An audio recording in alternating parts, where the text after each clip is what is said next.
दूसरा काम था मेरे को नेटवर्क बनाने का। मैं लगातार चलता रहा, बहुत सारे लोग मेरी मजाक बनाते थे, लोग मेरे को छेड़ते थे।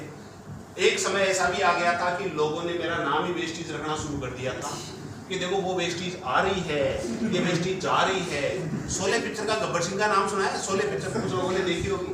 अरे गब्बर सिंह तो 2 नंबर पे आता था, नंबर 1 का डॉन तो सुरेश पंडित था अपने जमाने का। जब मैंने इस बिजनेस को स्टार्ट किया, मैं जिस गली से निकलता था पूरी गली सुनी हो जाती थी।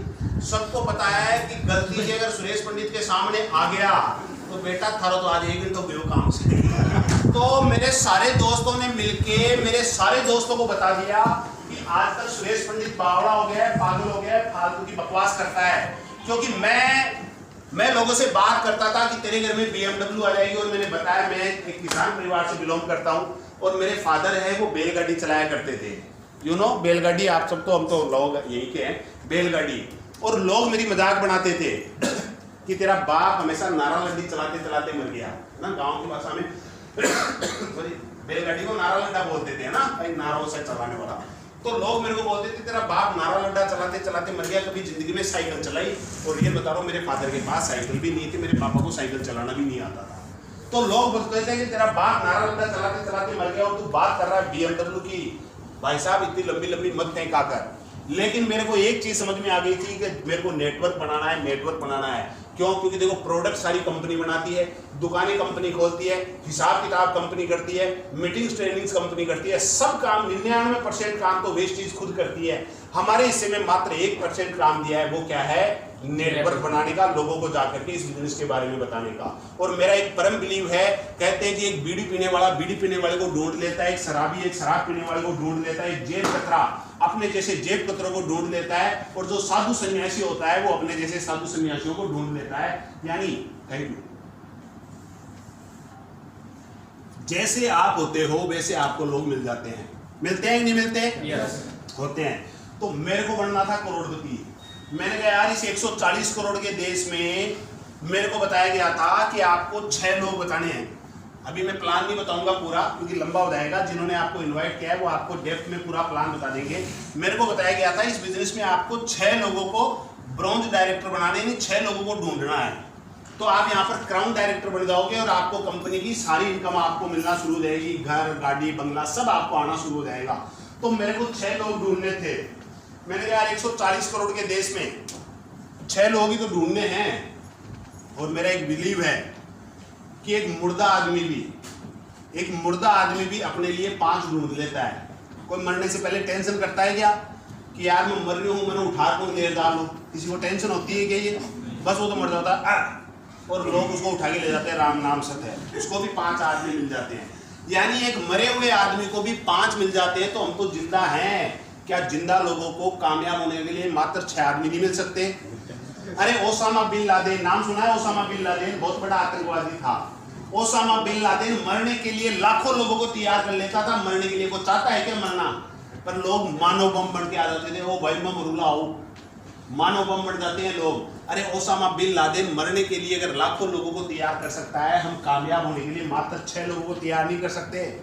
कर सकते हैं। लेकिन शर्त यह है, मैं हमेशा एक बोलता हूं, लंका कभी नहीं जलती अगर हनुमान की पूंछ में आग नहीं लगती। यानी आपकी हनुमान की पूंछ में आग का लगना जरूरी था लंका को जलाने के लिए। ऐसे आपके भीतर जब आग लगना शुरू हो जाएगी माय डियर फ्रेंड, लाखों छोड़ो करोड़ों रुपया महीने का भी आ सकता है। लेकिन वो आपको शर्त होनी चाहिए। मैंने इस गरीबी नामक बीमारी को बचपन से देखा था। इस पैसे के लिए मैंने मेरे बाप को कई बार बेइज्जती होते हुए देखा था। इस पैसे के लिए मैंने कई बार देखा है मेरे बच्चों की, जब मैं फीस टाइम पे नहीं भर पाता था, स्कूल वाले मेरे बच्चों का नाम काट के घर पे भेज देते थे। डर लगता था कि जो जिंदगी मैंने जी है वो जिंदगी कभी मेरे भाई लक भगवान ना करे ऐसी जिंदगी कभी मेरे बच्चों को ना जीनी पड़ जाए। 1-1 रुपए के लिए मोहताज होते हुए मैंने अपने आप को देखा था। इस पैसे के लिए मैंने मेरी माँ को बहुत बार तड़पते हुए देखा था, मेरे बाप को कई बार बेइज्जती होते हुए देखा था, और बीवी को जिसको मैं बड़ी सपने दिखा करके मैं उसको अपने साथ ब्याह करके लाया था। छोटी छोटी चीजों के लिए समझौते भरी जिंदगी को मैंने जीते हुए देखा था। तो डर लगता था कि ऐसी जिंदगी कभी दोबारा से मेरे बच्चों को ना जीनी पड़ जाए। तो उसके बाद फिर भाई साहब मैं निकल पड़ा लोगों का नेटवर्क बनाने में। मेरे को कोई फर्क नहीं पड़ता था कि लोग मेरे को मना करते थे। मैं आज भी मानता हूं कई बार कई लोग मेरे पास आ जाते हैं और आकर के मेरे को बोलते हैं सर मैं इसलिए नहीं कर पा रहा, मेरे पास मोटरसाइकिल नहीं है। कई लोग आते हैं, सर मैं इसलिए नहीं कर पा रहा क्योंकि मैं सिक्कर में नया नया हूँ, मैं किसी को जानता नहीं हूँ, इसलिए मैं नहीं कर पा रहा।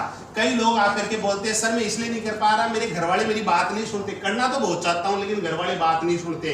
अरे ये सब बहाने हैं अगर आप करना चाहते हो। ये सब कुछ प्रॉब्लम मेरे साथ भी थी।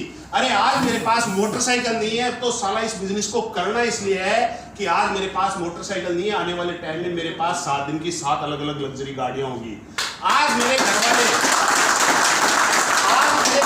मेरी बात को नहीं मान रहे। अब तो इस बिजनेस को इसीलिए करना है कि आज मेरे घर वाले मेरी बात को नहीं मानते। आने वाले टाइम में एक दिन इस बिजनेस के अंदर वो मुकाम हासिल करूंगा कि आज मेरे घर वाले मेरी बात को नहीं सुन रहे, आने वाले टाइम में पूरा हिंदुस्तान मेरी बात को सुनने के लिए तैयार होगा और टिकट बिकेगी आपकी टिकट। बहुत सारे लोग आके बोल देते हैं, सर मैं तो इस काम को इसलिए नहीं कर पा रहा क्योंकि मैं किसी को जानता नहीं हूं। अरे अब तो इस बिजनेस को इसीलिए करना है कि आज आप किसी को नहीं जानते और आने वाले टाइम में पूरा हिंदुस्तान एक दिन आपको जानेगा। और इस बिजनेस को मैं डियर फ्रेंड मैंने करना शुरू किया।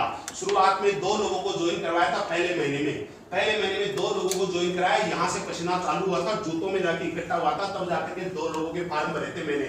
और आज वही 2 लोगों से कहानी बढ़ते बढ़ते 2 से 4 हुए, 4 से 8 हुए, 8 से 16 हुए, 16 से 32 हुए, 32 से 64 हुए। और अभी मैं सुबह यही बैठा बैठा चेक कर रहा था, अभी मेरा जो नेटवर्क है वो 54,000 से ज्यादा लोगों का हो चुका है।